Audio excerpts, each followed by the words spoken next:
Bonsoir tout le monde. Bienvenue. Il est 18h30. On avait prévu commencer à 18h30 et on va débuter justement à l'heure prévue.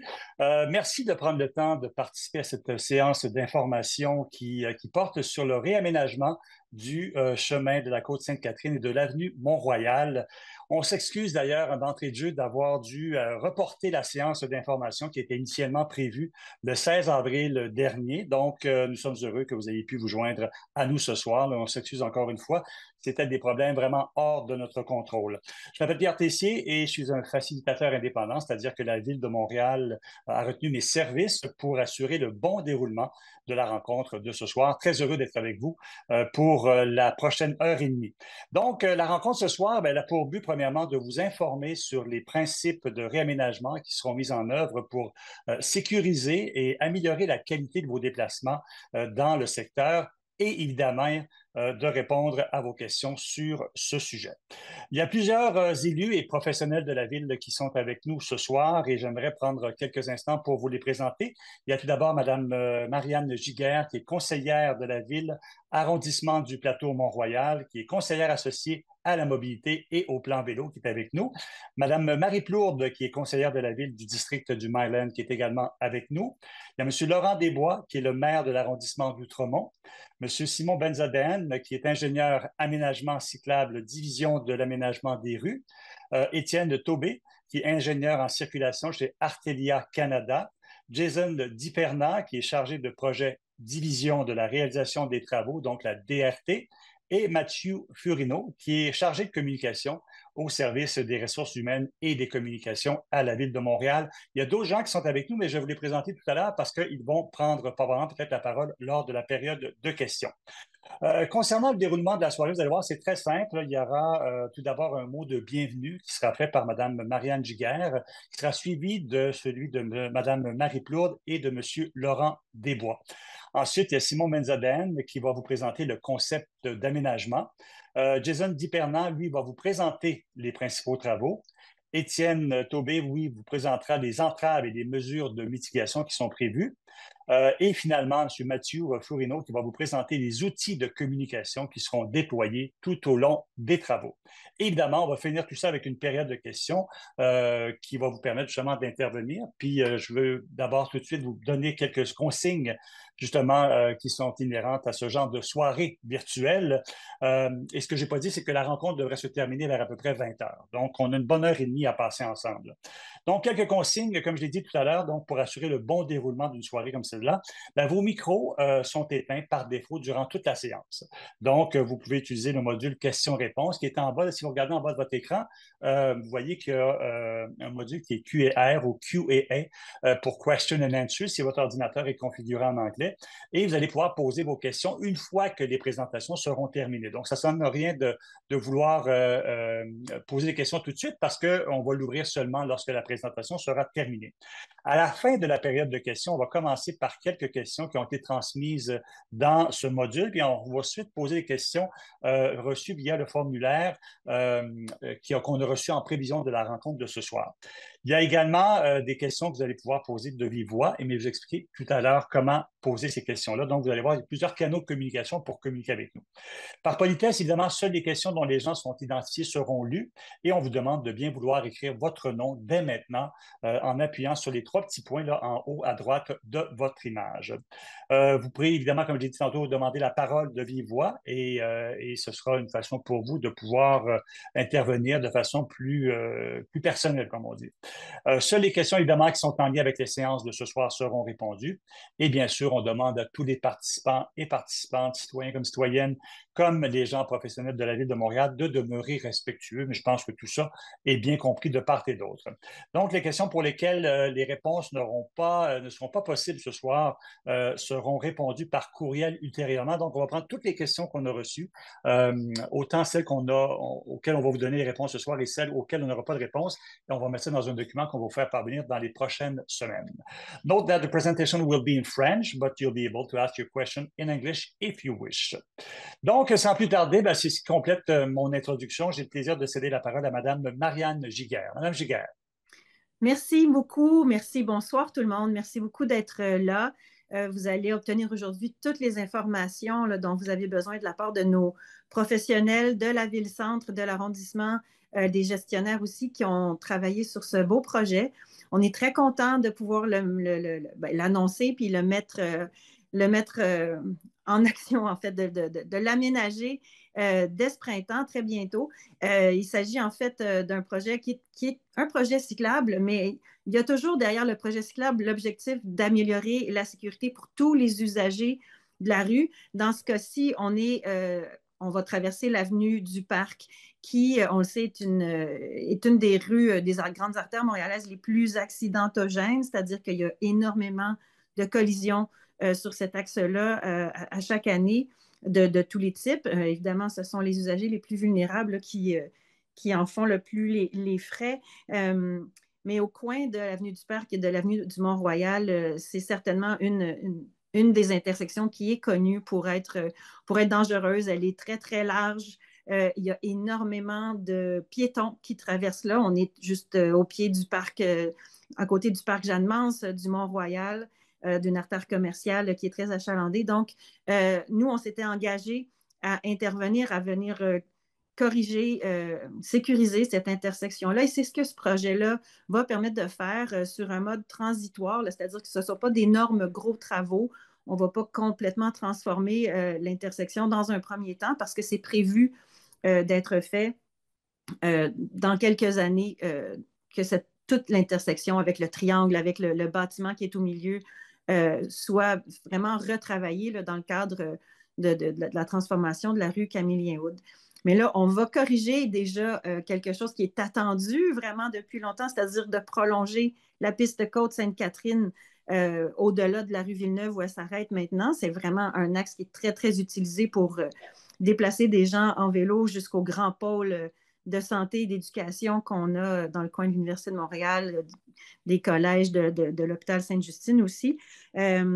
Mais également, sur l'avenue du Mont-Royal, on va aménager donc deux pistes unidirectionnelles pour venir connecter à Saint-Urbain, qui, elle aussi, on en a parlé la semaine dernière, va être sécurisée. C'est une piste qui va être mise à niveau aussi cette année. Donc, on aura là un axe vraiment de déplacement continu, très pratique, attendu et dont l'aménagement va vraiment permettre de sécuriser les rues et les intersections en ayant tous les usagers en tête, y compris les gens dans leur voiture et bien entendu les très, très nombreux piétons qui l'utilisent. Donc, on vous explique tout ça. Puis, je vais céder la parole. En fait, je vous recède la parole, monsieur l'animateur. Parfait. Merci beaucoup, Mme Giguère. Ben, écoutez, on va céder maintenant la parole à Mme Marie Plourde. Madame Plourde, la parole est à vous.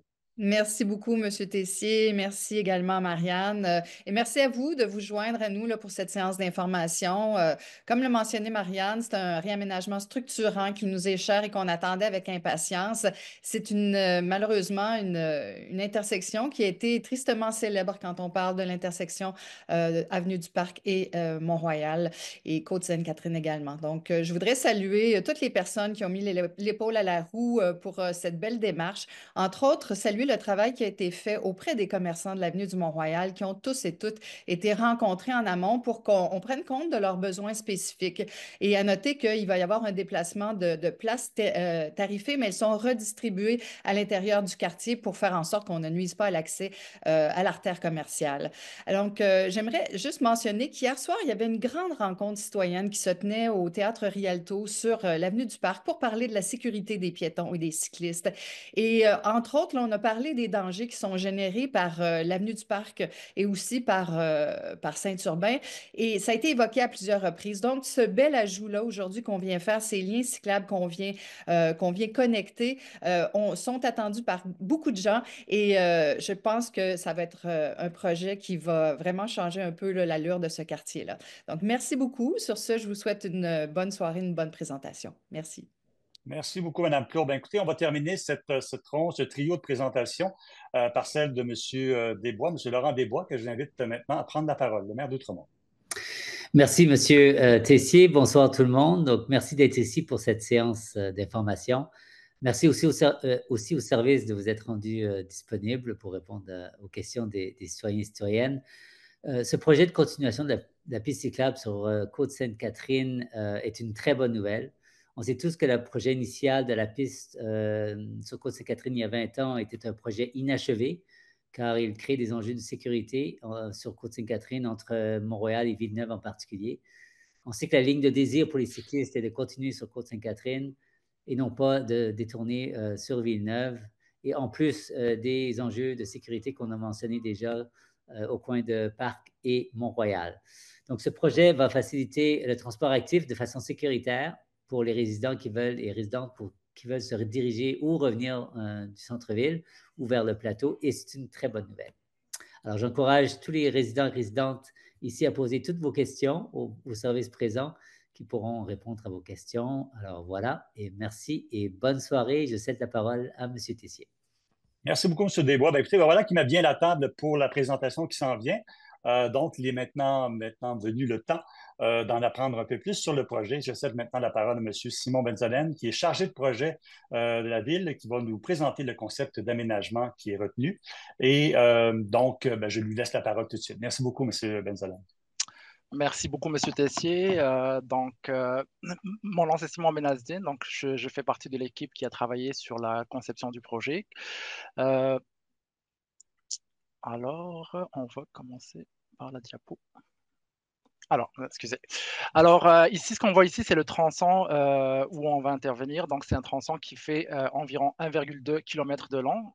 Donc, il traverse 3 arrondissements. Donc, l'arrondissement Outremont, l'arrondissement du Plateau, puis il y a aussi un petit bout de l'arrondissement Ville-Marie. Donc, si vous connaissez un peu le secteur, il y a actuellement la piste cyclable qui s'arrête à Villeneuve. Puis, les cyclistes doivent tourner sur l'avenue Villeneuve pour rejoindre le réseau cyclable. Donc, l'idée, c'est de prolonger cet aménagement cyclable sur le chemin de la Côte-Sainte-Catherine jusqu'à Mont-Royal et aussi aménager une piste cyclable sur l'avenue Mont-Royal entre le chemin de la Côte-Sainte-Catherine jusqu'à Saint-Urbain.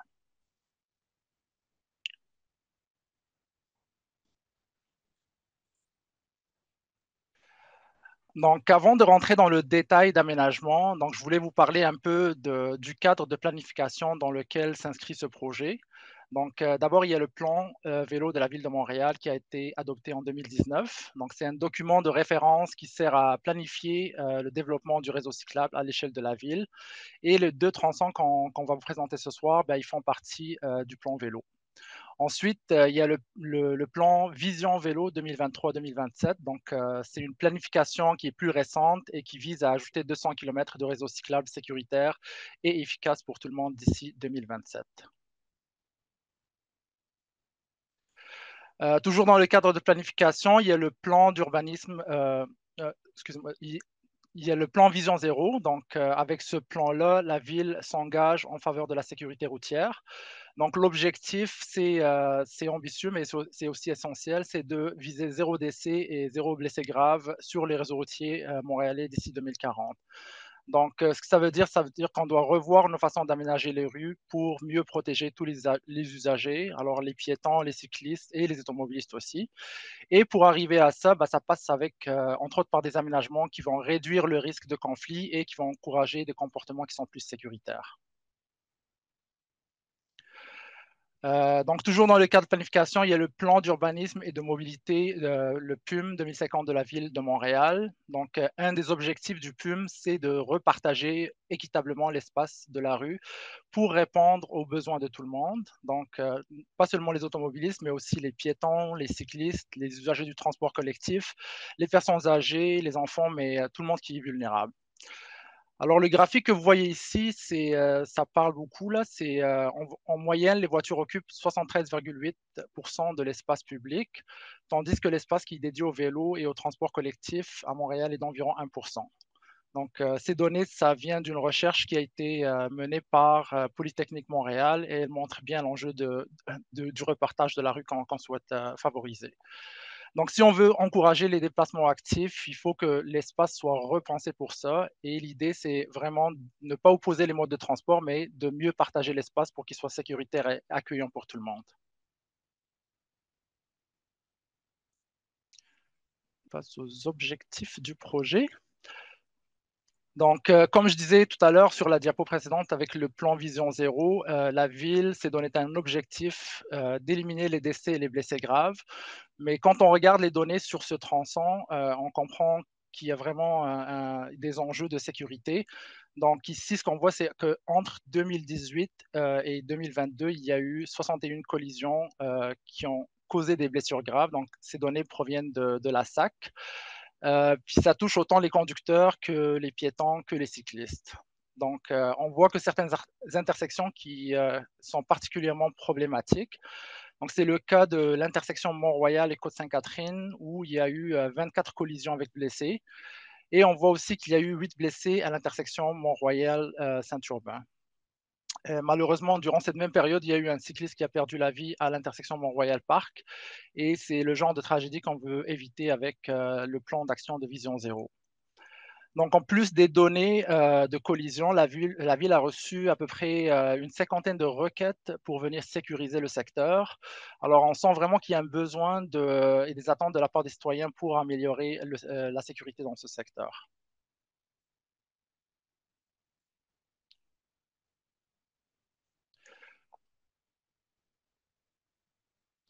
Donc, avec tout ce qu'on vient de voir, les données de collision, les requêtes de citoyens, puis les objectifs de la ville, donc le projet qu'on propose aujourd'hui, il s'inscrit dans une vision qui est claire.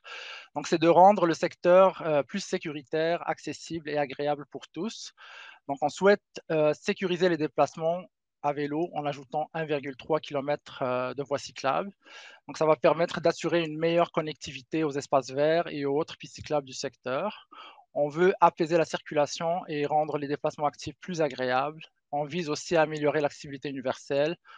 On va bonifier les feux de circulation. Le transport collectif sera maintenu. Et enfin, dans le même projet, on va profiter des travaux pour faire des travaux de souterrain, donc égouts, aqueducs, puis des remplacements de services d'entrée d'eau. Donc ici, ce qu'on voit sur la carte, c'est comment que le projet s'insère dans le réseau cyclable, donc existant et futur. Donc il vient vraiment renforcer la connectivité du réseau cyclable. Il va permettre une meilleure connexion avec les aménagements existants, donc sur l'avenue Villeneuve, l'avenue Esplanade et la piste multifonctionnelle qui longe le parc Jean-de-Mance. Il va aussi permettre de se connecter avec les aménagements futurs, donc avec l'aménagement sur Mont-Royal qu'on va voir tantôt, et l'aménagement sur la rue Saint-Urbain qui sera aussi réalisé en 2025.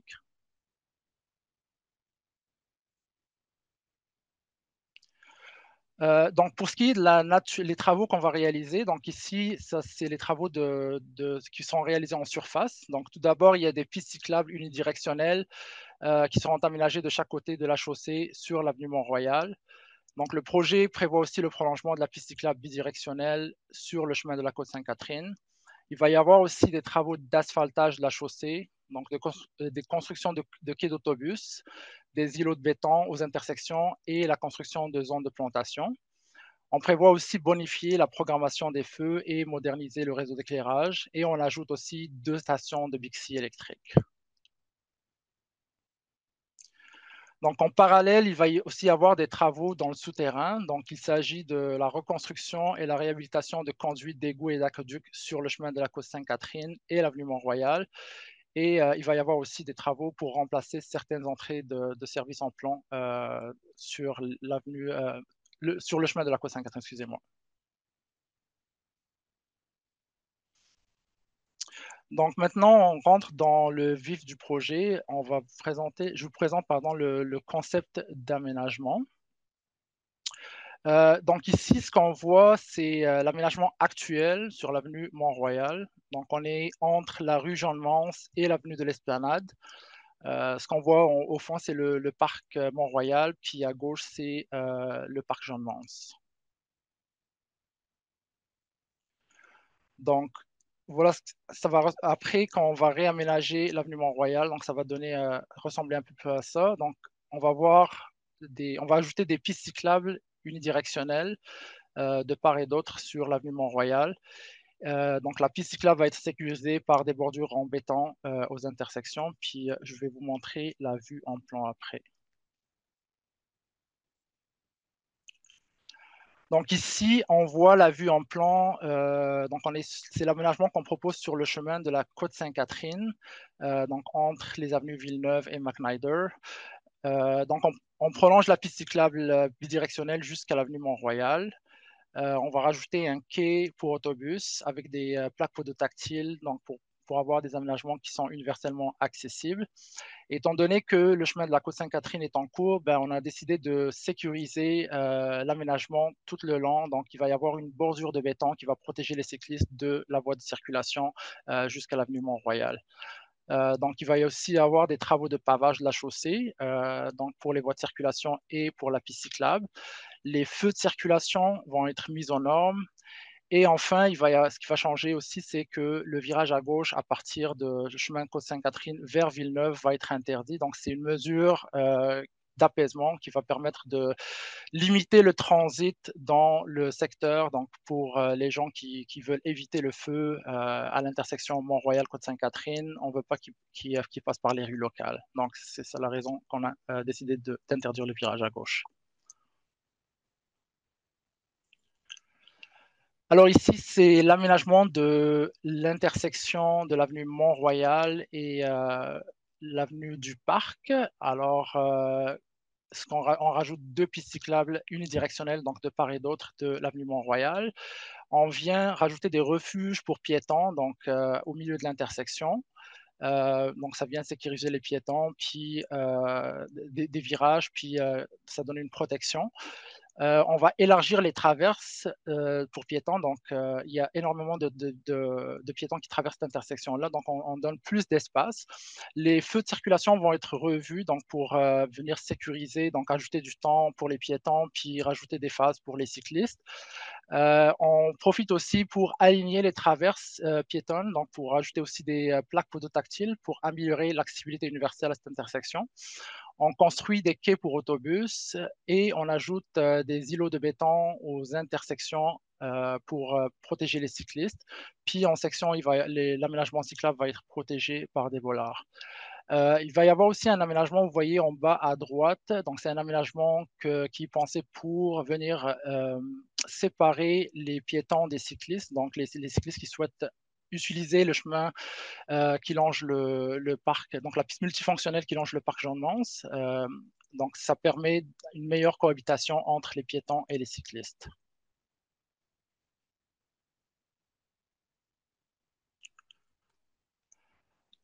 Donc ici, ce qu'on voit, c'est un rendu 3D de l'intersection. Donc ici, on est sur l'avenue Mont-Royal, entre la rue Jean-Mance et l'avenue de l'Esplanade. Donc c'est une intersection où l'arrondissement a reçu beaucoup de requêtes en lien avec la traverse les gens qui souhaitent traverser pour aller vers le parc. Donc ici, on est venu vraiment réaménager l'intersection.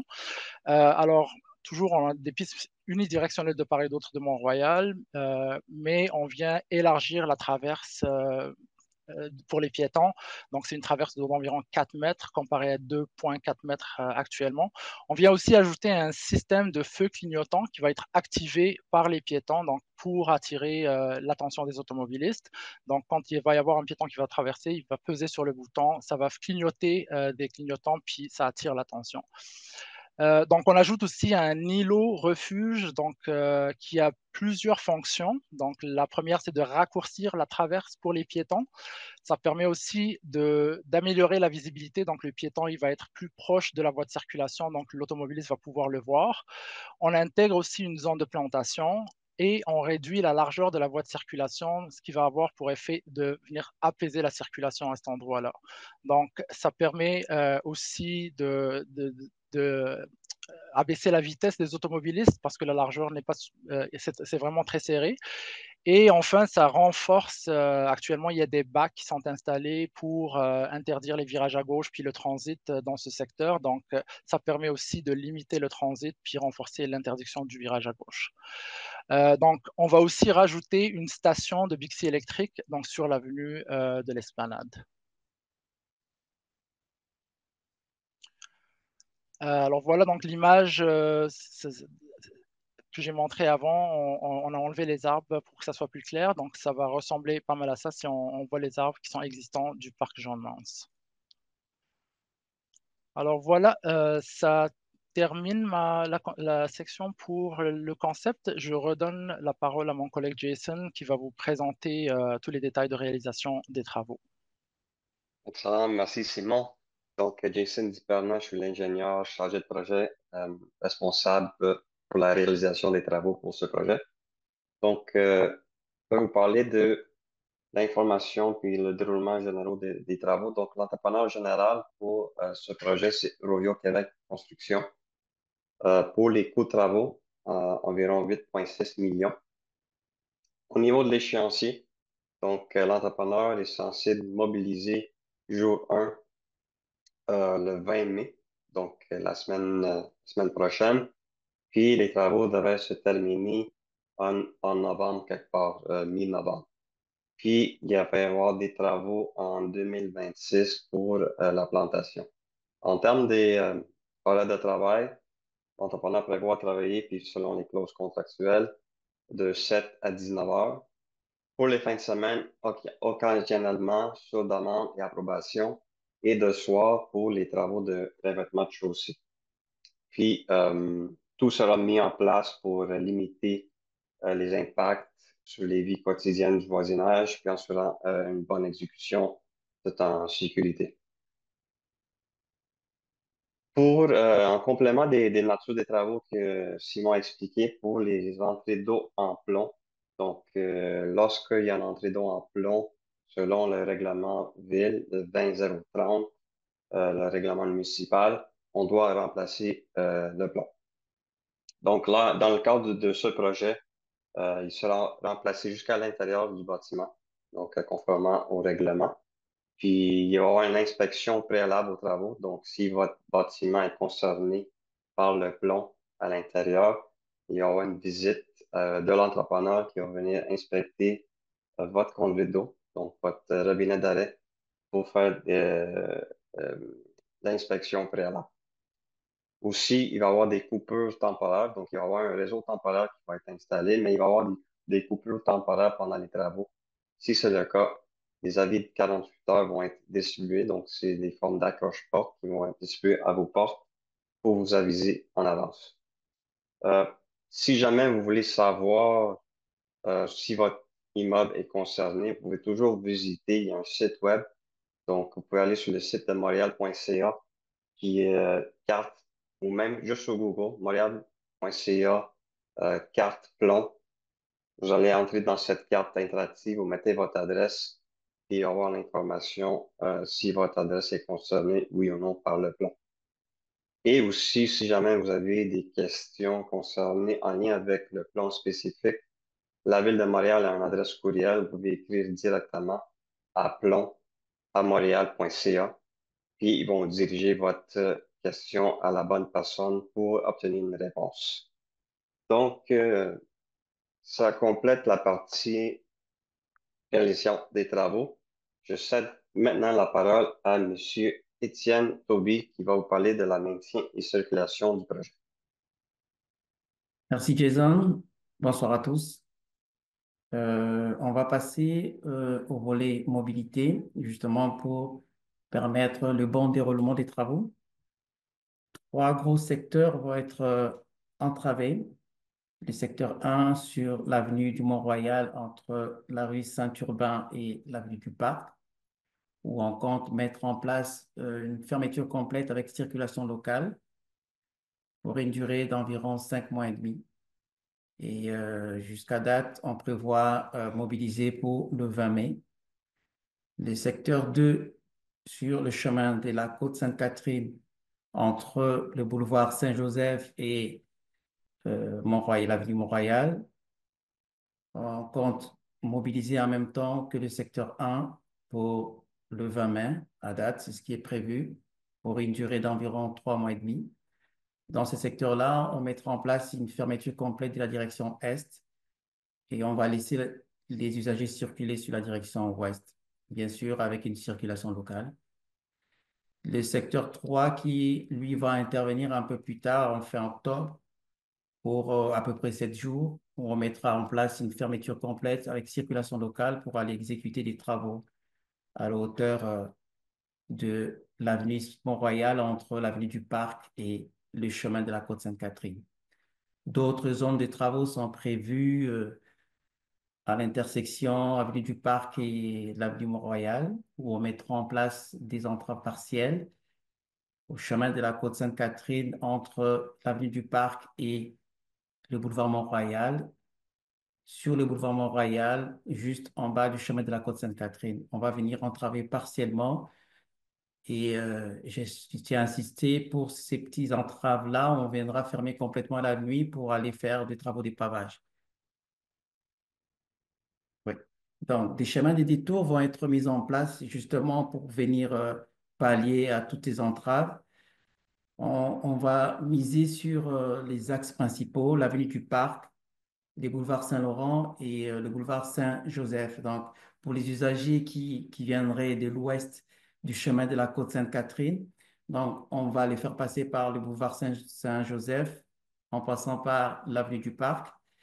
Pour les usagers du côté est qui veulent se rendre du côté ouest, qui habituellement passent par le chemin de la Côte-Sainte-Catherine, donc on le fera passer par le boulevard Saint-Laurent via le boulevard Saint-Joseph pour atteindre justement le chemin de la Sainte-Catherine du côté ouest. Évidemment, les bandes cyclables, les tronçons des bandes cyclables, des pistes cyclables sur la rue Villeneuve-Ouest et sur l'avenue de l'Esplanade vont être entravées. Elles vont être carrément fermées. Donc, on mettra en place des détours cyclistes, principalement qui passeront par la rue du Clark pour ceux qui viennent du secteur est, qui veulent se rendre du côté ouest, en passant par l'avenue Laurier-Ouest. Et vice-versa, pour ceux qui viennent de l'ouest, qui veulent se rendre du côté est, on les fera passer par la rue Saint-Laurent.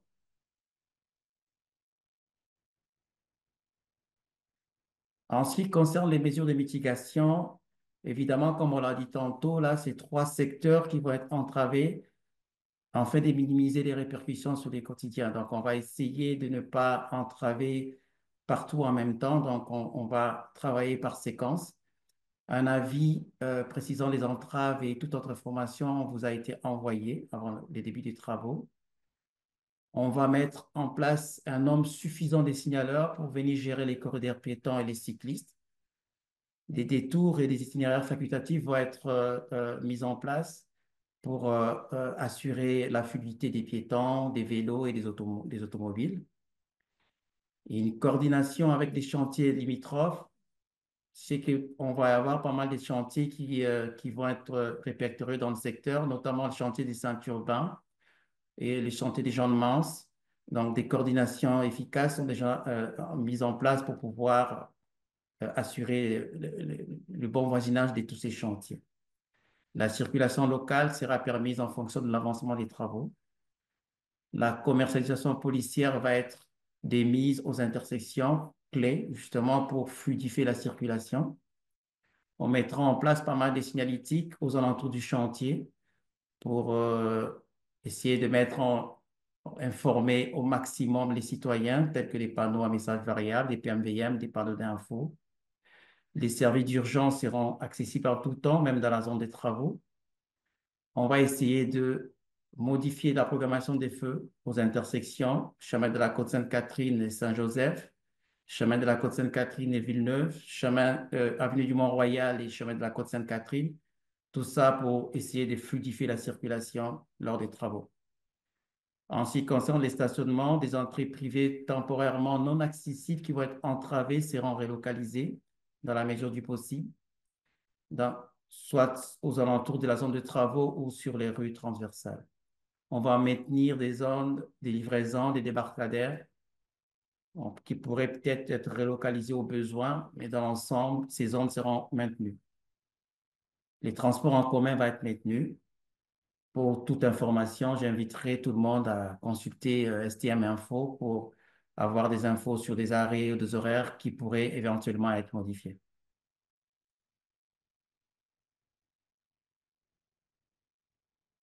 Autre mesure de mitigation, on mettra en place de la circulation en alternance sur des rues transversales qui pourraient être en impasse justement pour essayer d'aménager la circulation locale à l'image du plan qu'on voit à droite.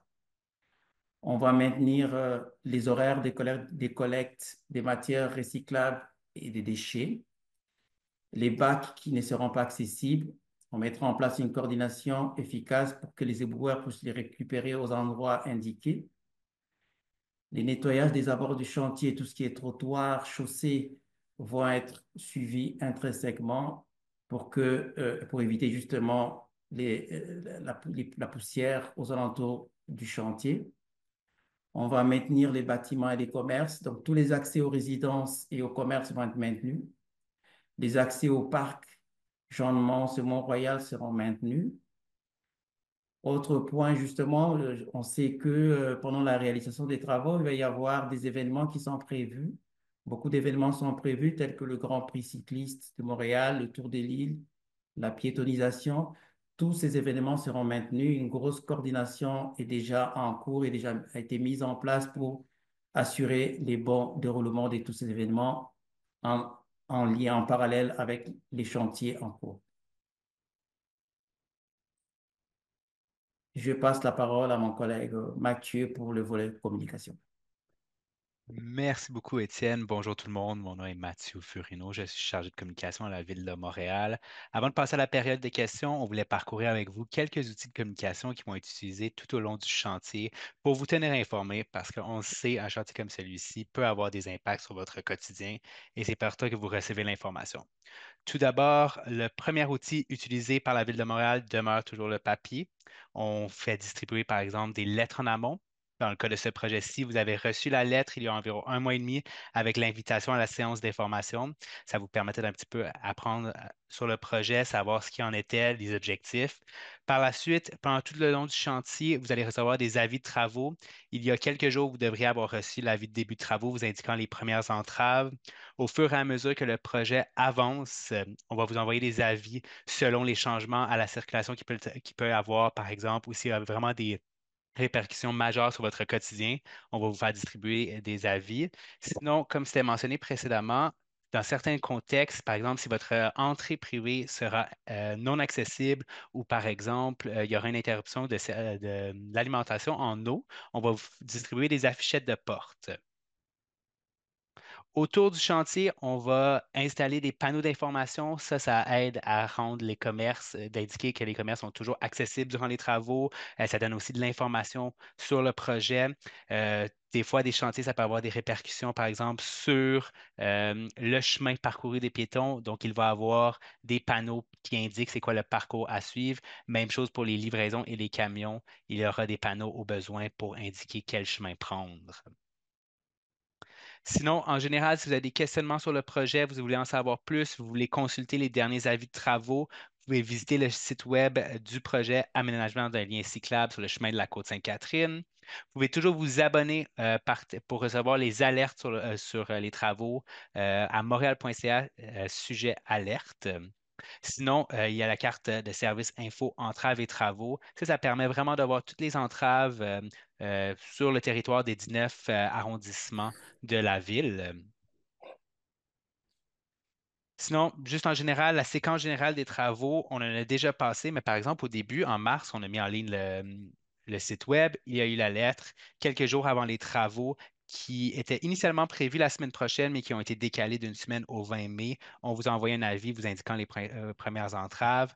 Par la suite, lorsque les travaux commenceront, les panneaux seront installés et au fur et à mesure que les travaux avancent, on va vous envoyer l'avis. Puis finalement, dans quelques mois, quand les travaux seront terminés, ou en tout cas la majeure partie des travaux, on vous enverra une lettre pour vous indiquer que c'est bien et bien terminé. Et s'il y a des travaux à venir en 2026, on vous l'indiquera, par exemple, la plantation. Donc, comme j'avais mentionné précédemment, les travaux comme ceux-ci peuvent avoir un impact sur votre quotidien. Et dans ce cas-là, si vous avez des questionnements, il y a des problèmes, des enjeux, vous pouvez contacter la ville pour avoir des informations ou des réponses à vos questions.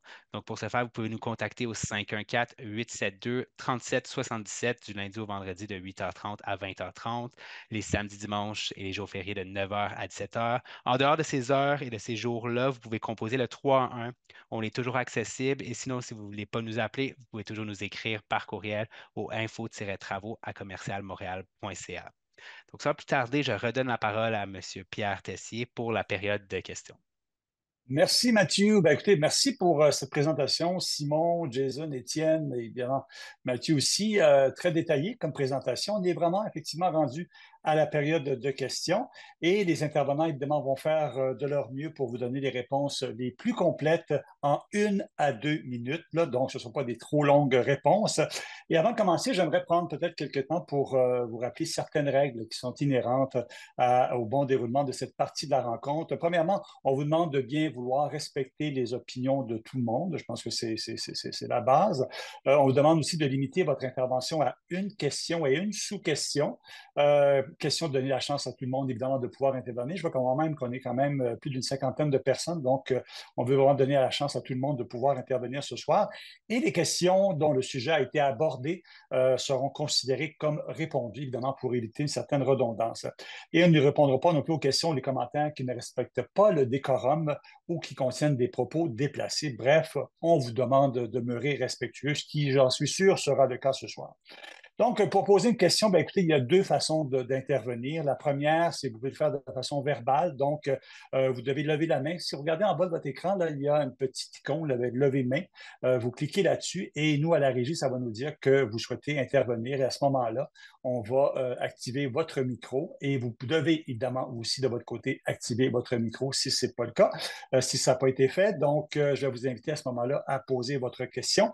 Et l'autre façon de poser une question, bien, je l'ai mentionné tout à l'heure, c'est d'envoyer votre question par écrit, donc dans le module Q et R, donc pour questions et réponses, ou Q et A, question and answer, si votre ordinateur est configuré en anglais. Évidemment, on va prendre les questions et les commentaires à tour de rôle, donc par ordre d'arrivée, le plus possible, et on va alterner entre les mains levées et les questions écrites. Et donc, évidemment, comme je l'ai mentionné, à noter que les questions qui sont reçues à l'avance, qui portent sur les sujets qui ont été abordés lors de la présentation, ne seront pas reposées une deuxième fois. S'il reste des questions auxquelles nous n'avons pas pu répondre, bien, surveillez votre boîte courriel, car les réponses aux questions que vous allez nous envoyer par courriel seront répondues dans dans un document questions-réponses qui vous sera envoyé dans quelques jours, quelques semaines. Ça prend quand même des fois un petit peu de temps pour compléter tout ça. C'est beaucoup de travail. Donc, considérant que nous avons privilégié les questions des citoyennes et des citoyens concernés par le projet directement, dans l'éventualité où il y aurait justement un journaliste ou des journalistes présents qui auraient des questions, bien, nous vous invitons évidemment, messieurs, mesdames, les journalistes, à vous adresser aux affaires publiques de la Ville de Montréal via le canal habituel que vous connaissez sans doute. Aussi, comme j'ai mentionné tout à l'heure, j'aimerais mentionner la présence avec nous ce soir de 5 autres experts là, qui vont pouvoir intervenir au besoin pendant la période de questions. Je vais vous les nommer rapidement. Alice Nantel, qui est ingénieure chef d'équipe section aménagement cyclable.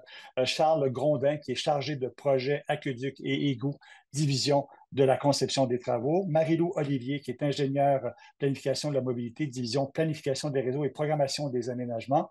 Madame Salma Lafare, ingénieure en mobilité. Il y a également Marie-Lou Olivier, ingénieure en planification, division planification des réseaux et programmation des aménagements. Et Didier Gomzi, qui est chef de division du bureau de projet de l'arrondissement d'Outremont. Merci à tout ce beau monde d'être avec nous ce soir pour répondre aux questions. Et il y a 2 autres personnes aussi dont j'aimerais mentionner. Donc, on est plus que 5. François Godefroy, chef de section conception et réalisation des projets d'infrastructure. Et enfin, Valérie Lecret, qui est chef de section mobilité, division des études techniques de l'arrondissement du plateau Mont-Royal. Donc, cela complète l'essentiel des directives et des informations pour amorcer maintenant la période de questions. On va commencer par des questions qu'on a reçues à l'avance en prévision de la soirée de ce soir. On commence par une question de M.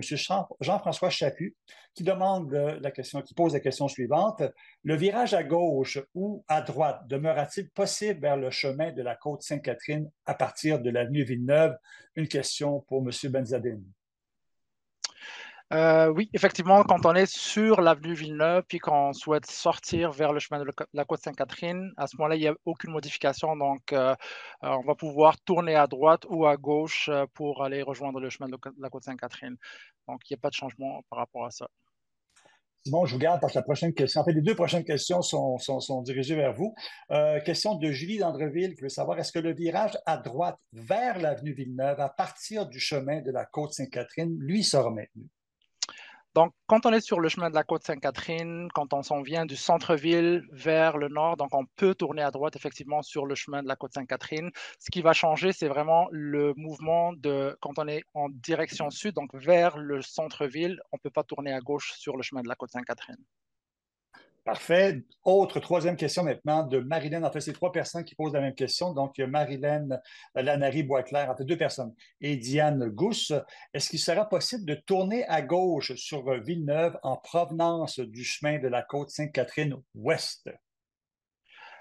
Donc, effectivement, on ne peut pas tourner à gauche sur Villeneuve quand on est en direction sud, comme vers le centre-ville. Par contre, on peut tourner à gauche sur l'avenue Saint-Joseph. Donc, l'accès au secteur va se faire à travers Saint-Joseph et l'avenue du Parc.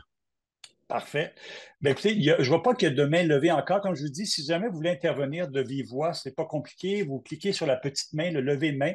Moi, ça va me dire dans le panneau des participants que vous souhaitez intervenir. À ce moment-là, les gens de la régie vont activer votre micro et vous invitent à lever votre micro également. On me dit qu'il y a deux personnes qui ont la main levée. Je ne les vois pas étrangement dans ma liste de participants. On va régler ça, ça n'est pas très long.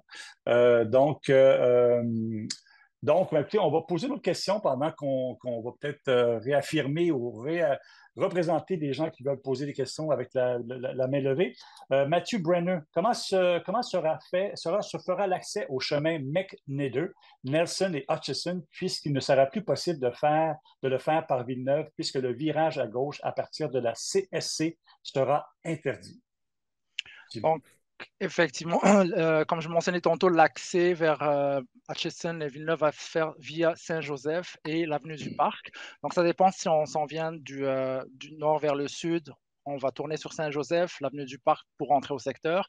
Quand on vient du centre-ville vers le nord sur le chemin de la Côte-Sainte-Catherine, ben, on peut tourner à droite sur l'avenue Villeneuve. Donc, il n'y a pas d'enjeu avec ça. Excellent. Écoutez, on n'a pas de main levée, mais on a quand même des questions qui sont rentrées dans le document questions-réponses. Donc, je vais commencer par une première question qu'on a reçue dans le document questions-réponses de Jennifer Bigra. Ma question est pour M. Toby. Étant donné les lacunes documentées par le Bureau de l'inspecteur général dans son rapport le mois dernier par rapport à la surveillance de la mobilité, quelles sont les mesures concrètes identifiées par l'inspecteur général qui seront mises en place pour éviter les mêmes erreurs? Oui, merci. Merci pour la question. Merci, Jennifer. Nous, on prévoit des signaleurs qui vont être vraiment fréquents pendant les travaux. Donc, on va avoir un grand nombre de signaleurs, comme je l'ai dit tantôt, des inspections hebdomadaires, des patrouilles journalières. On va avoir des inspecteurs qui vont aller patrouiller la signalisation, relever des correctifs s'il faut, et puis les réactivités directement derrière pour pouvoir alléger la circulation des usagers de la route. Parfait. Excellent. Ben, merci beaucoup, M. Daubé, pour ces précisions. Bon, là, je vois qu'il y a des mains qui sont levées. Il s'agit juste que j'active le bon, le bon piton, comme on dit en bon québécois. Donc, Marc Poulain qui a une question à la main levée. M. Poulain, est-ce que vous nous entendez? On va activer votre micro à la régie et on vous demanderait de faire la même chose chez vous. Oui. Est-ce que vous m'entendez? Oui, on vous entend très bien. Allez-y. OK. Vous êtes évidemment conscient que Côte-Sainte-Catherine, c'est la porte d'entrée pour le secteur de la montagne d'Outremont, là.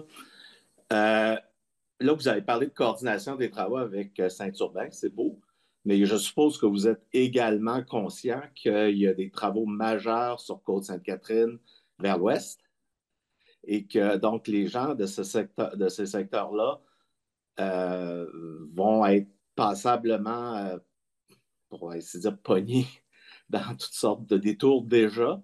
Puis là, vous rajoutez d'autres détours pour pouvoir accéder dans le secteur. Puis là, à la rencontre d'informations sur les travaux à l'ouest, on nous a dit qu'il y avait une coordination qui se ferait avec les travaux à l'est. Puis là, on n'en a pas entendu parler ce soir. Fait que c'est quoi qui est prévu là, pour faire en sorte qu'on puisse circuler? Là, parce que là, je suis en train de voir que je ne pourrais pas sortir de chez nous à moins de faire des tours de 20 minutes à chaque fois. Là. Donc, vous êtes inquiet, vous, des déplacements Je sais que pendant les travaux? Deux tronçons majeurs de Côte-Sainte-Catherine qui vont être complètement bloqués en même temps. Question peut-être pour M. À l'ouest, oui. À l'entrée d'Outremont et à la sortie d'Outremont. Peut-être une question pour M. Toby. S'il m'entend. Oui, Sinon, oui. Je sais activer mon micro. Merci, M. Tessier. Oui, je comprends bien que ça pourrait amener à rendre un peu difficile la circulation des usagers. Nous, ce qu'on prévoit là, c'est vraiment faire parler les chantiers voisins. Là. On va vraiment faire parler les chantiers les uns avec les autres. On va jouer sur des insertions, donc un chantier qui serait déjà en place avec des détours. Donc, on arrive, on fait parler les deux chantiers en même temps. Une bonne coordination pour qu'il y ait fluidité de la circulation pour les usagers de la route. Donc, Ben, ouais, je vais vous dire, vous êtes conscient que ces travaux-là, là, on les sait, là, ils ont été annoncés, puis là, de toute évidence, vous n'êtes pas parlé encore. Là. Les chantiers ne se sont pas parlés. Euh, que- Pratico-pratique aussi, là, pour aider à désembourber un peu, là, il y a beaucoup de gens qui vont être.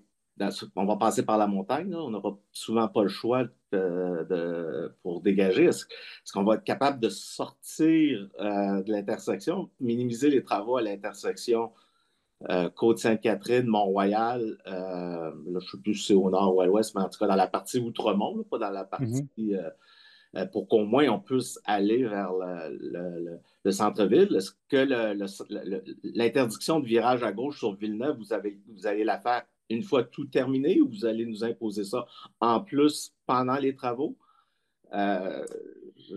C'est des questions comme ça. Donc, nous autres, on aimerait comprendre parce que ça va être extrêmement pénible là, pour les gens d'Outremont de sortir de chez eux. Là. Merci, M. Poulet. M. Toubi, toujours? oui, je pense que Salma va répondre à la question qu'elle avait la main. Oui, bonjour. Oui, donc juste pour vous mentionner, donc la coordination entre les deux chantiers, elle s'est faite. On était au courant qu'il allait y avoir les deux chantiers en même temps. L'avantage d'avoir les deux chantiers en même temps, c'est que ça va dissuader un petit peu la circulation de transit là, à prendre chemin de la Côte-Sainte-Catherine, mais à aller dans les autres artères parallèles. Donc, on espère que le débit de Côte-Sainte-Catherine, il va aller sur Jean Talon, Des Pins ou encore Van Horn, puis ça va favoriser la circulation locale seulement entre les deux chantiers. C'est sûr que ça vient un petit peu compliqué pour vous, là, la circulation locale, les chemins d'accès, il y aura une adaptation à faire. Vous n'allez jamais être enclavé, si on peut dire. Là, il y a toujours des chemins, des détours qui vont pouvoir vous ramener entre les deux chantiers, mais on espère au moins que le débit là, entre les deux chantiers va être diminué vu qu'il y a deux chantiers qui viennent sur le chemin de la Côte-Catherine, un à l'est et un à l'ouest. Pour la deuxième question, sur le chemin de la Côte-Sainte-Catherine, partie Outremont, on maintient une voie en tout temps en direction ouest à partir du boulevard Mont-Royal. Donc, pour ça, il n'y aura pas de fermeture complète là, des deux directions, à moins de certaines petites phases qui vont nécessiter une fermeture complète. Ça va être plus la fin de semaine. Mais sinon, en général, il y aura toujours une voie en direction ouest sur le chemin de la Côte-Sainte-Catherine. Puis pour Villeneuve? Pour Villeneuve, non, ça sera... Au moins que oui. le changement de sens se fasse seulement, idéalement jamais, là, mais je comprends que vous voulez le faire, mais ça va se faire seulement après les travaux? Exactement, oui, ça va se faire vraiment à la toute fin, là, quand on aura fini les travaux. Ça ne sera pas mis en place dès le début.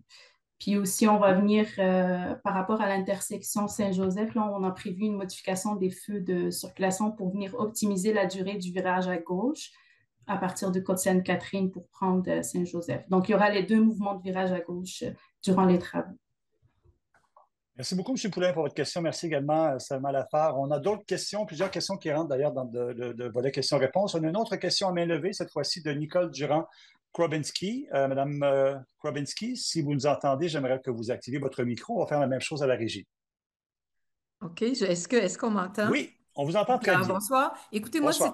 c'est très rapide. L'intervenant avant moi, j'ai exactement le même problème. Je suis au 348 Côte-Sainte-Catherine, donc je vais tenter de sortir de chez nous quand je vais pouvoir. Mais en fait, c'est très rapide. Ce que j'avais à dire, c'était d'abord un commentaire sur Mont-Royal et l'Esplanade. Tout ce que je veux souligner, c'est que quand moi, c'est une voie que j'utilise régulièrement. Et quand j'arrive de l'Est, c'est un coin que j'ai toujours trouvé très dangereux parce qu'il y a des plantes très hautes. Et je dois vous dire que même s'il n'y a pas d'arrêt, je fais toujours un arrêt parce que je ne vois pas nécessairement. Alors, dans la planification, j'espère que les plantes seront très basses pour des raisons de sécurité. L'autre truc, c'est est-ce que à chaque arrêt qui seront faits pour les cyclistes, il y aura, vous savez, ces feux de circulation de cyclistes où on a un cycliste et on a c'est rouge, par exemple, lorsque c'est plus le temps pour eux de passer. Je fais référence à, vous en avez un que je trouve très pratique au coin de Rachel et Saint-Laurent. Et je trouve que même en tant qu'automobiliste ou comme piéton, ça nous facilite tellement la vie parce qu'on sait exactement quand les cyclistes vont passer, quand les automobilistes peuvent passer et quand les piétons. Et je trouve que c'est super sécuritaire pour tout le monde. Ma suggestion, c'est qu'il y en ait à tous les coins de rue. Voilà.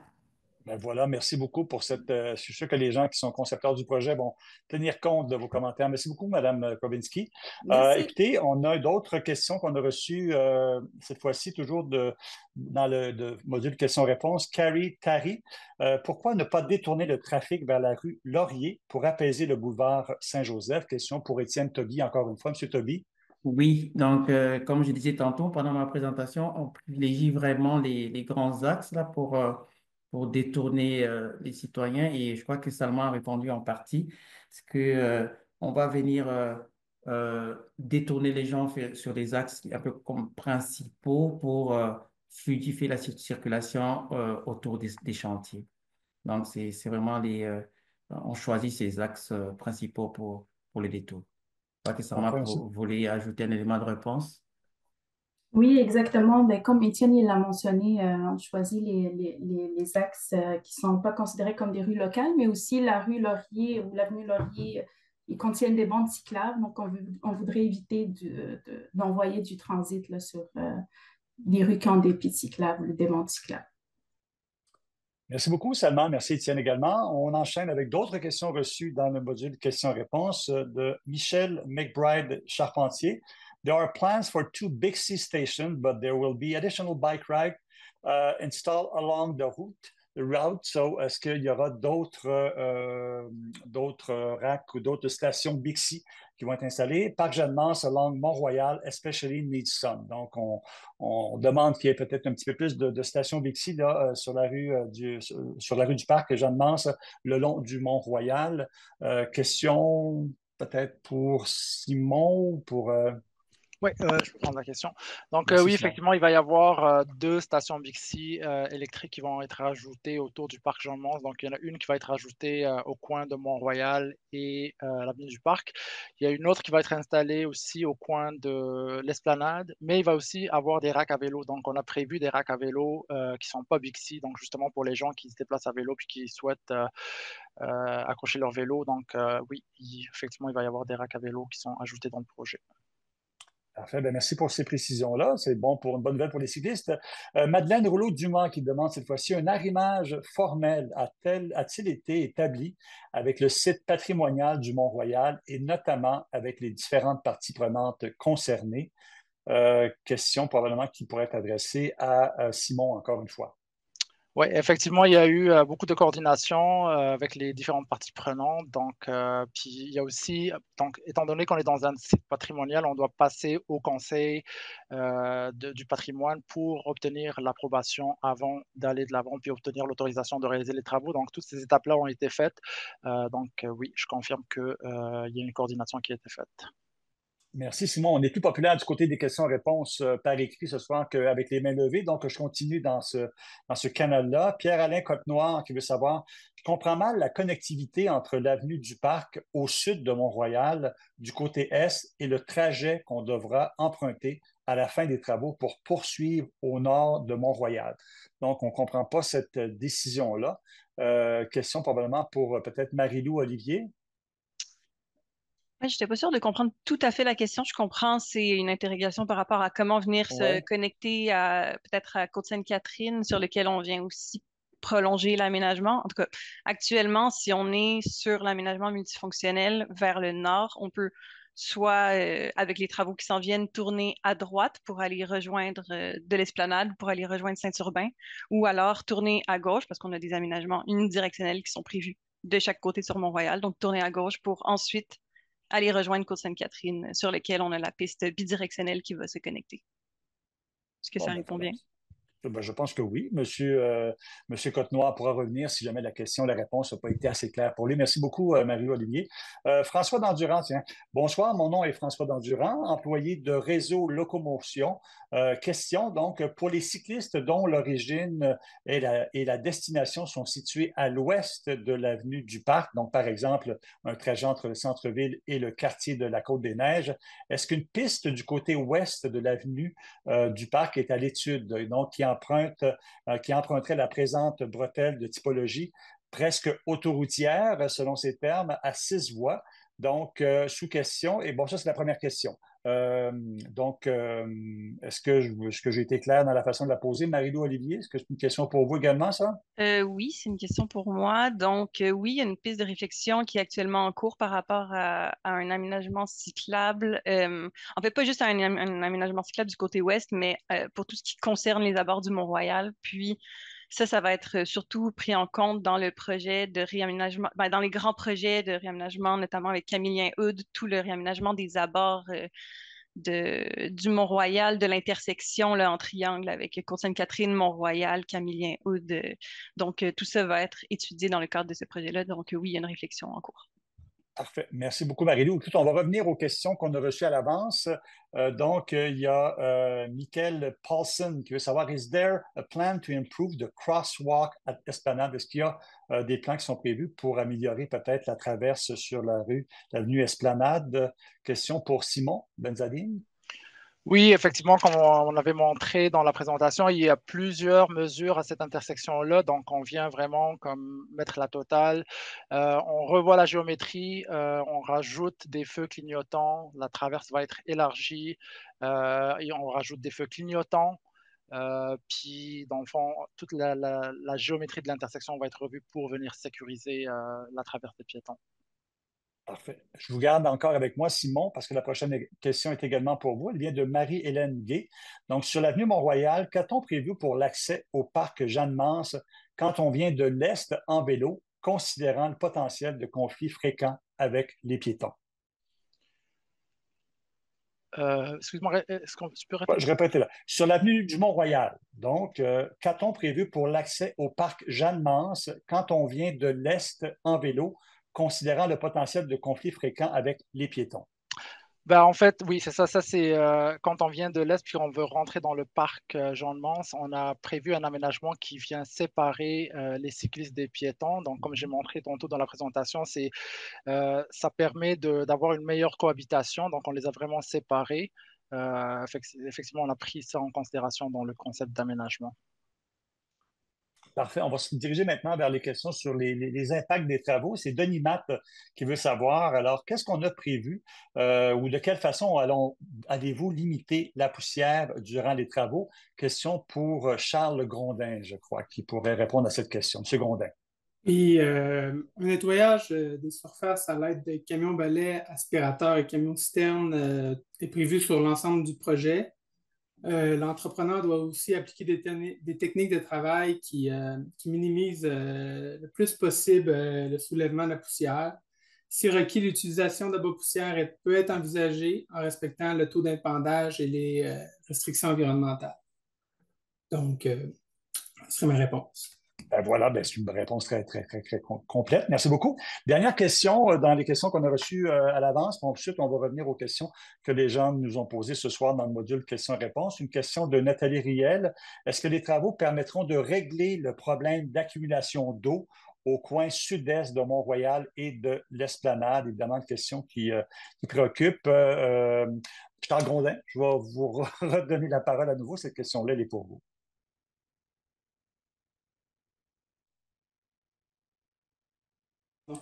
Désolé. Le problème d'accumulation d'eau à cet endroit a été pris en considération lors de la conception. Le pavage de la rue sera refait, le puisard sera réparé et le problème sera résolu.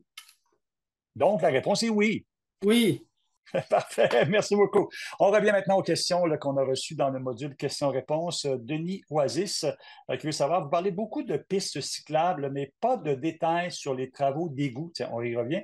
S'il vous plaît, donnez plus de détails et comment vont évoluer les travaux entre Villeneuve et Mont-Royal sur Côte-Sainte-Catherine. Une question à quelques volets que je vais reposer encore une fois à M. Grondin. C'est à moi votre pour micro. vrai? Oui, parfait. Oui, parfait. Votre micro n'était pas attaché. Désolé, ça a lagué. J'ai perdu l'essence de la question. Bon, ben, je vais la répéter. Donc, c'est une question de Denis Oasis, donc, qui veut parler, qui dit, vous parlez beaucoup de pistes cyclables, mais pas de Ah oui, détails sur les travaux d'égout. Justement, s'il vous oui, plaît, donner plus de très bien, très détails. bien. Vous avez Oui, compris? dans le fond, il y a 3 réhab d'égouts qui ont été privés au contrat, une sur Villeneuve entre McNider et Côte-Sainte-Catherine, une à l'intersection Côte-Sainte-Catherine et McNider, une sur Mont-Royal entre Hutchison et Côte-Sainte-Catherine. C'est des réhabilitations d'égouts, c'est très rapide comme intervention, ça se fait en quelques jours. Entre les rues, une réhabilitation d'aqueduc est prévue de 2 conduites parallèles de 300 mm sur Mont-Royal entre les rues Parc et Esplanade. Les branchements d'eau seront remplacés. Sur l'ensemble du projet, je finis par ça pour dire que les branchements de plomb seront remplacés, comme on l'a dit dans la présentation. Parfait. Merci beaucoup, Charles, pour ces précisions. Question maintenant de Mohamed Ajrouch. En anglais, je vais la lire en anglais puis je vais traduire au besoin. Là. Donc, given that my mother is contending with serious health condition and relies on in-home medical care involving specializing medical apparatus that necessitates uninterrupted access to the parking facilities at the Terrace Outremont residence, what concrete measures will be implemented to or guarantee the preservation of this critical access to ensure the continuity and safety of her healthcare service? Donc, on veut savoir comment est-ce qu'on va garantir ou assurer, maintenir l'accès justement aux terrasses Outremont, qui est une résidence où la mère de M. Ajrouche habite et qui a besoin de soins médicaux particuliers lors des transports notamment aussi. Donc, on veut savoir comment est-ce qu'on va assurer l'accès aux terrasses Outremont pendant les travaux. Une question pour M. Étienne Tauby également. Oui, tout à fait. Comme je l'ai dit tantôt lors de ma présentation, les services d'urgence, c'est sûr que on va garder les accès, même dans la zone des travaux. Ça, c'est important.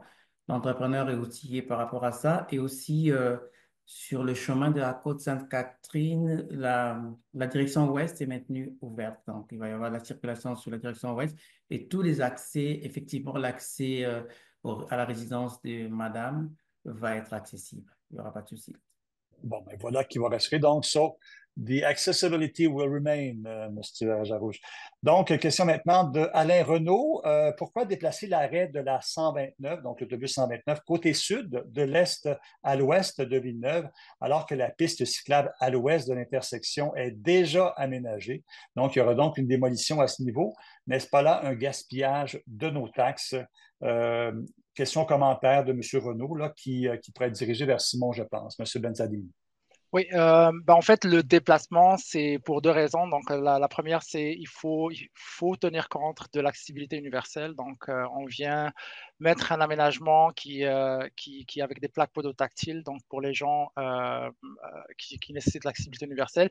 Et 2, c'est si on avait mis l'arrêt d'autobus en aval de l'intersection, l'autobus il bloquerait la voie de circulation. Donc, l'idée de mettre l'autobus en aval, c'est que l'autobus ne bloque pas la voie de circulation et ça permet aussi d'avoir l'accessibilité universelle. Donc, dans tous nos projets maintenant, donc, on consulte la STM et on modifie les aménagements de la STM qui sont avec les aménagements cyclables. Bon. Question de fluidité de transport. Dernière question maintenant dans celle qu'on a reçue dans le module quelqu'un. On va revenir quand même, là, faites-vous-en pas, parce qu'on va revenir aux questions qu'on a reçues en préparation de la soirée d'information d'aujourd'hui. Donc, question de Pierre-Louis Houle. Est-ce que la section de la rue Villeneuve entre le chemin de la Côte-Sainte-Catherine et l'avenue du Parc sera sécurisée pour les cyclistes sans nécessairement, évidemment, retirer de place de stationnement? Alors, question probablement pour Marie-Lou Olivier. Oui, exact. Alors, dans le cadre du présent projet, on ne va pas venir intervenir sur le tronçon de l'avenue de Villeneuve entre Côte-Sainte-Catherine et Parc. Toutefois, on est conscient qu'il y a un besoin de sécurisation sur ce tronçon-là et puis il n'est pas exclu que ça soit réalisé dans le futur. Toutefois, ce n'est pas inclus dans le projet actuel. Par contre, un élément qu'on a remarqué, c'est que la peinture de marquage de chaussée désignée actuelle est assez effacée, donc c'est quelque chose qui va être corrigé à court terme sur le tronçon. Parfait, merci Marie-Lou Olivier. On revient maintenant aux questions qu'on a reçues en préparation de la rencontre de ce soir. Joël Fortin veut savoir, est-ce qu'il y aura des mesures pour l'accès des résidents à l'avenue McNader? Question pour M. Étienne Toby. Oui, McNaden, déjà, il n'y aura pas de travaux sur McNaden. Ça va plutôt être à l'intersection chemin de la Côte-Sainte-Catherine et McNaden. Et justement, pour permettre la circulation locale, ces tronçons de rue-là vont être transformés en double sens là, pour les entrées et sorties. Et effectivement, ouais, les riverains pourraient accéder, entrer et sortir sans problème. Ça, Donc, pas ça a d'impact. déjà été pensé. Merci beaucoup, Étienne, pour ces précisions. Merci. On revient maintenant à Marie-Lou Olivier. Question pour vous de Jean-Paul Cool. Pourquoi ne pas compléter la piste cyclable de la rue Villeneuve pour rejoindre le chemin de la côte Sainte-Catherine? Ben alors, c'est pas mal la même question à laquelle je viens de répondre, mais à vrai dire, Oui, c'est que l'objectif du projet ici, c'était vraiment d'aller prolonger l'aménagement de Côte-Sainte-Catherine à l'aménagement Mont-Royal et donc à Saint-Urbain, aux aménagements du Mont-Royal, du parc Jeanne-Manche, etc. Donc, c'était pas ça rentrait pas dans le même objectif que le projet actuel. Par contre, comme j'ai mentionné, c'est un tronçon qu'on sait qu'il y a un besoin là, de sécurisation future. Donc, on est au courant de cet élément, puis il y aura certainement là, une intervention future sur ce tronçon-là. parfait. Marie-Lou, allez pas trop loin parce que je vous garde pour la prochaine question. On est toujours dans le domaine de la mobilité. Louise Doyon qui veut savoir, j'appréhende, suite à ces travaux, une augmentation de la circulation des voitures sur la rue Fernhill. Y aura-t-il des répercussions et quelles seront les mesures de mitigation? Alors, nous, on ne s'attend pas a priori à une augmentation de la circulation sur les rues locales et particulièrement la rue Fernhill pour un automobiliste qui viendrait du nord et qui voudrait tourner à droite sur Fernhill. La voie est assez étroite. En plus, il y a une pente montante, donc ce ne serait pas intuitif d'utiliser cette voie comme transit. Toutefois, c'est pas impossible. Et puis surtout, considérant que tout le secteur là, va être en travaux majeurs pendant plusieurs années, ça va prendre du temps avant que la circulation se rééquilibre. Donc, on va faire du monitoring, on va faire des suivis pour intervenir s'il est requis d'intervenir en temps et lieu.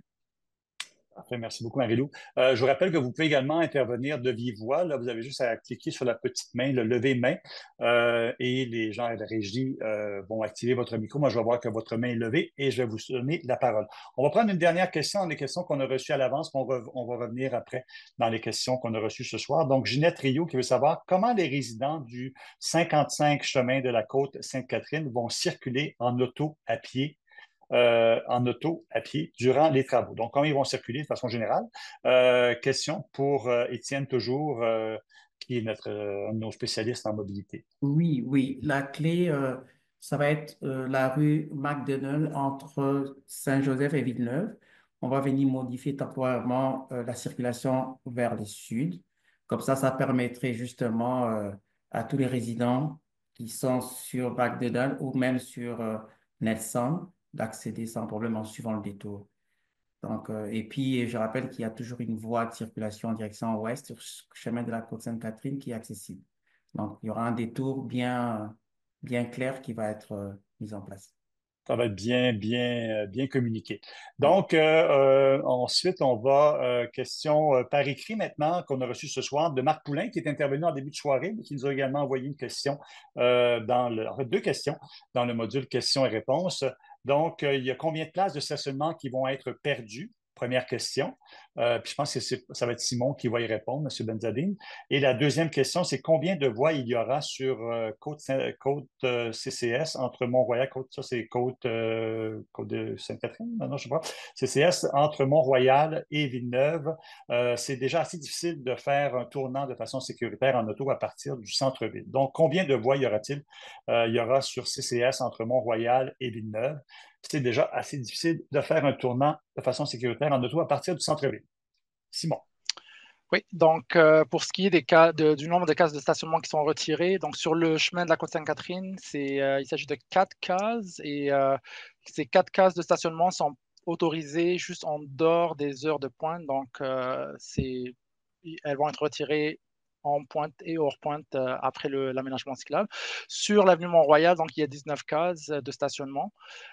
Puis pour ce qui est des voies de circulation, ben, il va y avoir 2 voies de circulation en direction nord, puis une voie de circulation en direction sud sur le chemin de la Côte-Sainte-Catherine. Parfait, merci Simon. On enchaîne avec une autre question de M. Denis Oasis qui était déjà intervenu ce soir. Donc, une autre petite question, si possible, bien sûr. Avez-vous déjà prévu d'élargir les trottoirs sur le chemin de la Côte-Sainte-Catherine, particulièrement du côté opposé de la piste cyclable qui est prévue? Alors, donc, question pour Simon, toujours. Non, dans le cadre de ce projet-là, on va pas toucher au trottoir, donc ça ne veut pas dire que peut-être dans le futur on pourrait revoir ça, mais pour le moment, ce projet-là, on ne touche pas au trottoir du côté sur le chemin de la Côte-Sainte-Catherine. Parfait, merci beaucoup. Donc, on a une question à main levée qu'on dit. Alors, on va aller voir. Oui. Nicole Durand-Korbinski, qu'on a déjà entendu ce soir. Madame Korbinski, la parole est de nouveau à vous. D'activer votre micro.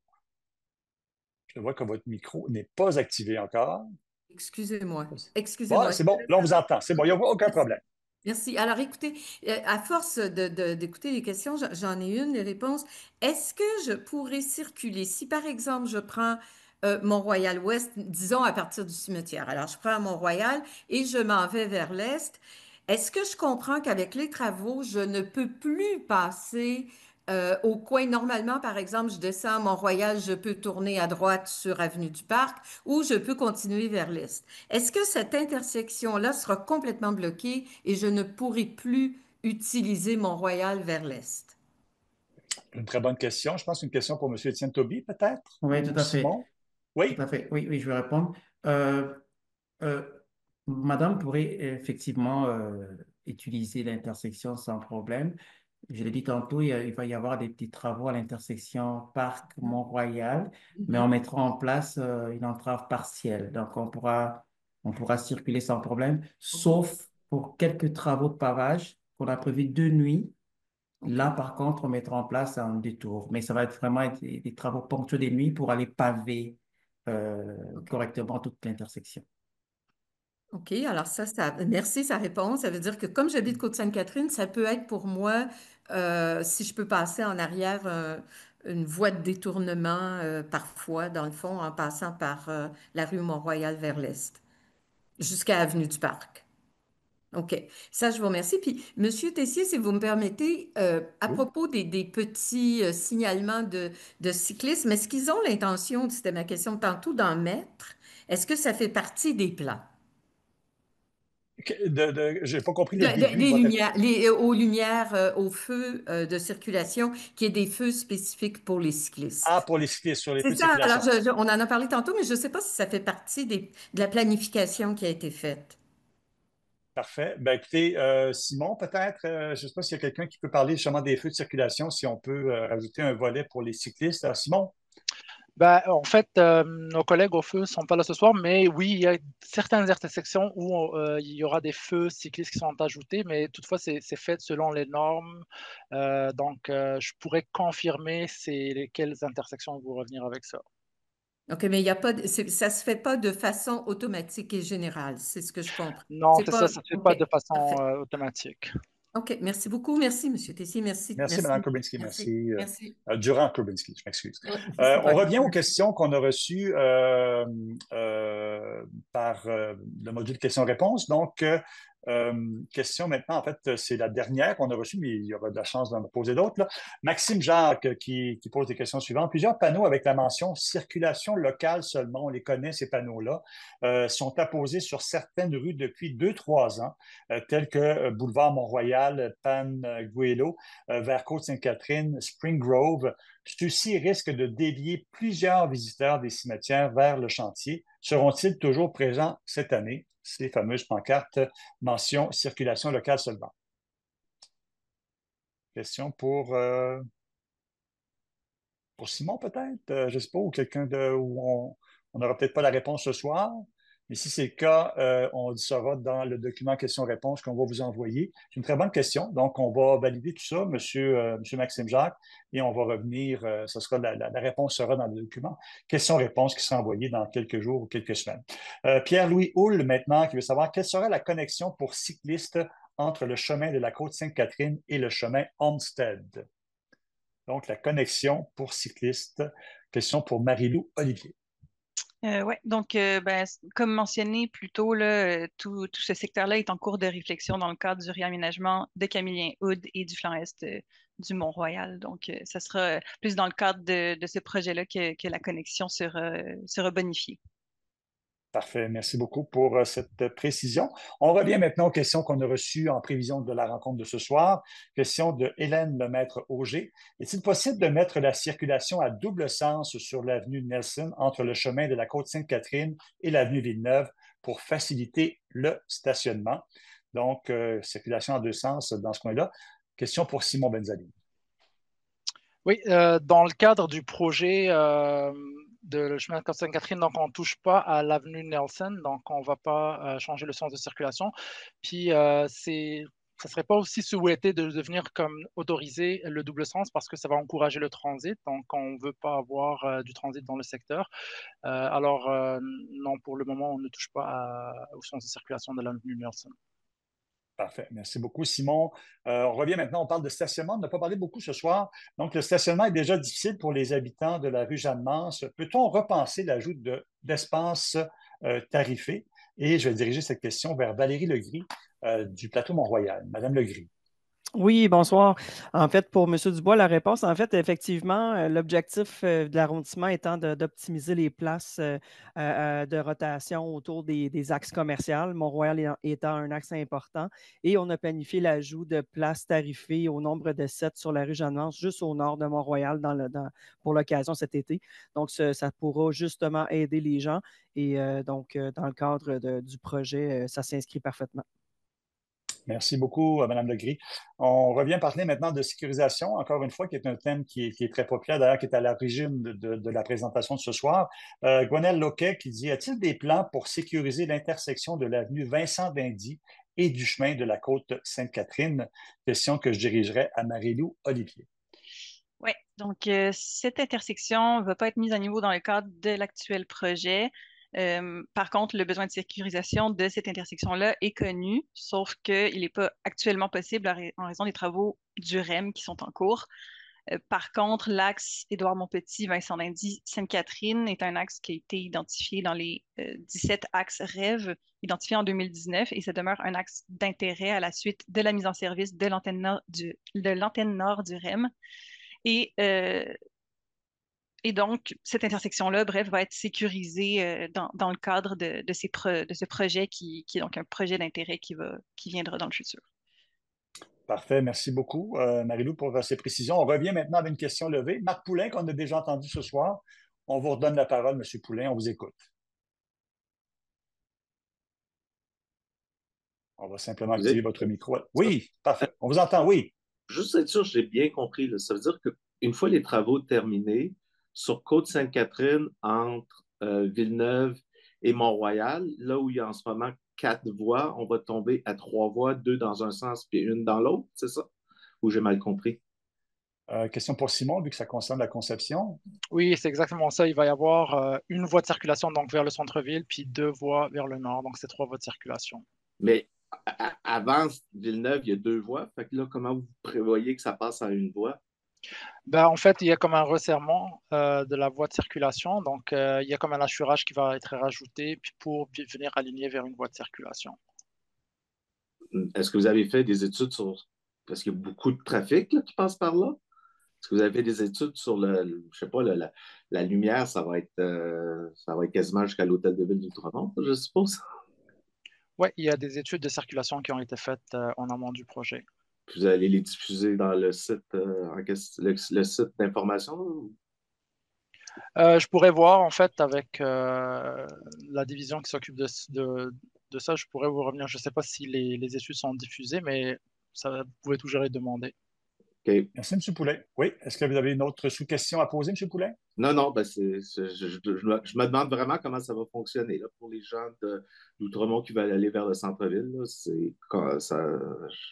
J'aimerais bien lire les études de circulation. On verra, c'est ça, comme M. Benzaline disait, on va voir si on peut les rendre publics. Merci beaucoup, M. Poulain, pour votre autre intervention. On revient maintenant avec les questions qu'on a reçues dans le module de questions-réponses. Donc, écoutez, il n'y en a plus. On va revenir dans le document questions-réponses. Oui. Ça va serrer. Puis tu pourras pas... Est-ce qu'on peut fermer votre micro? Parfait, merci. Excellent. Donc, on revient maintenant aux questions qu'on a reçues en prévision de la rencontre de ce soir. Louis Charbonneau, comment réduire la circulation sur Nelson entre Villeneuve et Saint-Joseph? Comment pourrons-nous arriver via l'ouest? Donc, question qui est dirigée vers M. Simon Benzadoun. Oui, effectivement. Donc, le but de rajouter l'interdiction de virage à gauche à partir du chemin de Côte-Sainte-Catherine vers Villeneuve, c'est justement pour venir apaiser la circulation.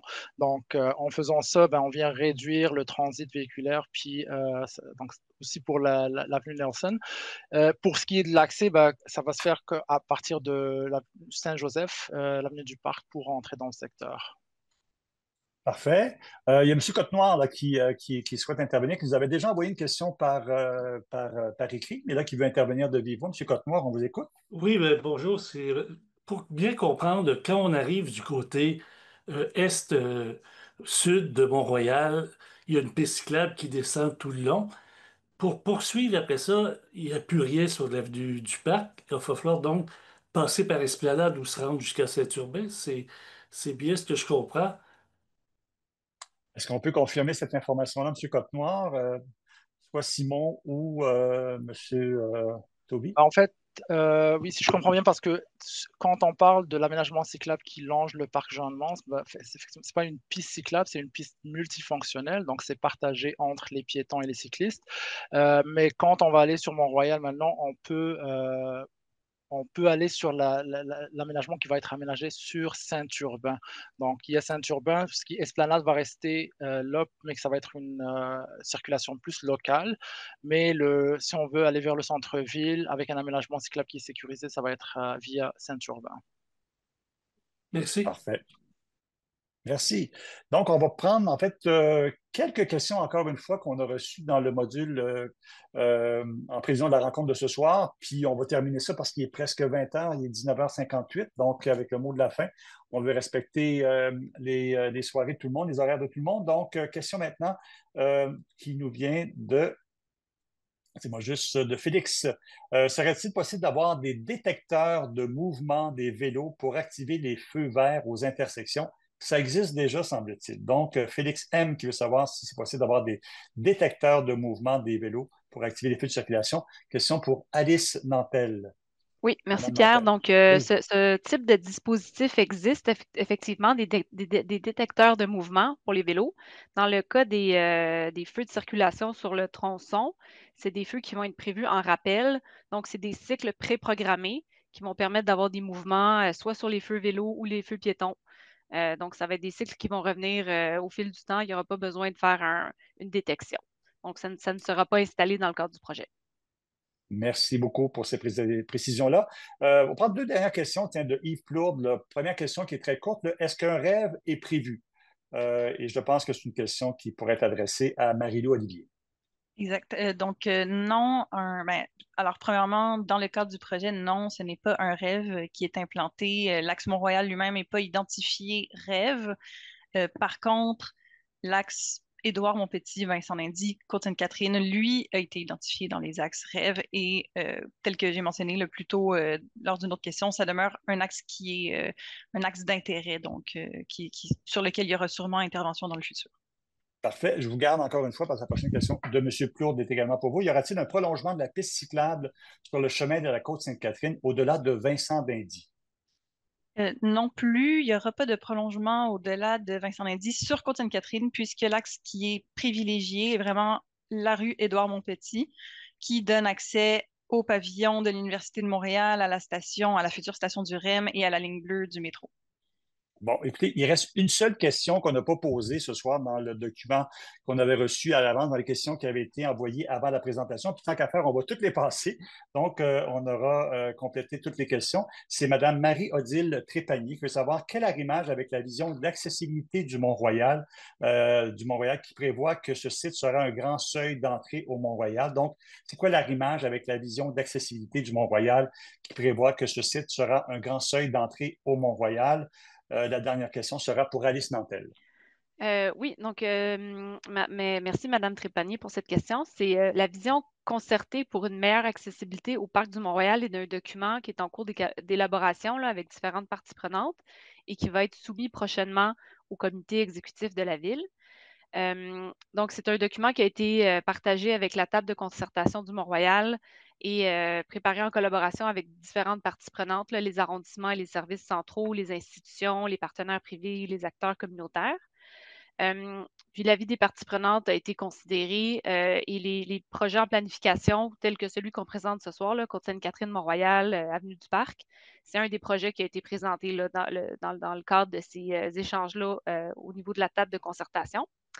Donc, c'est ainsi que le seuil, le grand seuil d'entrée, qui est en fait l'intersection Mont-Royal-Parc, qui est très importante par rapport au site patrimonial du Mont-Royal. L'intervention qu'on présente ce soir, c'est une première étape qui est faite en 2025 pour permettre une accessibilité plus grande aux modes actifs, donc pour les piétons et les cyclistes. C'est fait de façon concertée avec les acteurs qui participent à cette démarche-là, pour tout ce qui entoure le site patrimonial du Mont-Royal. Donc, on se parle, tout ce beau monde-là se parle, comme on dit. On se parle beaucoup et fréquemment, oui. Excellent. Merci beaucoup. Bien, écoutez, c'était la dernière question. Merci beaucoup, Mme Nantel, pour votre réponse.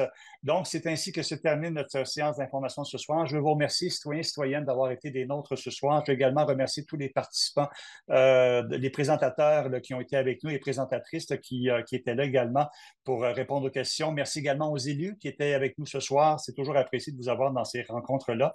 Et je vous rappelle que la présentation sera déposée prochainement sur le site montréal.ca et qu'un sondage d'appréciation vous sera acheminé par courriel tout de suite après la séance. On vous demanderait de prendre quelques minutes, pas très long, mais pour nous, c'est super important de connaître vos commentaires pour vraiment, dans un souci d'amélioration continue. Donc, vous recevrez évidemment les réponses aux questions qui n'ont pu être répondues ce soir par courriel au cours des prochains jours et des prochaines semaines. Alors voilà, qui termine. On a débordé d'à peu près un petit 2 minutes, mais ça valait la peine pour passer à travers toutes les questions qu'on avait reçues. Merci beaucoup d'avoir été des nôtres et bonne fin de soirée.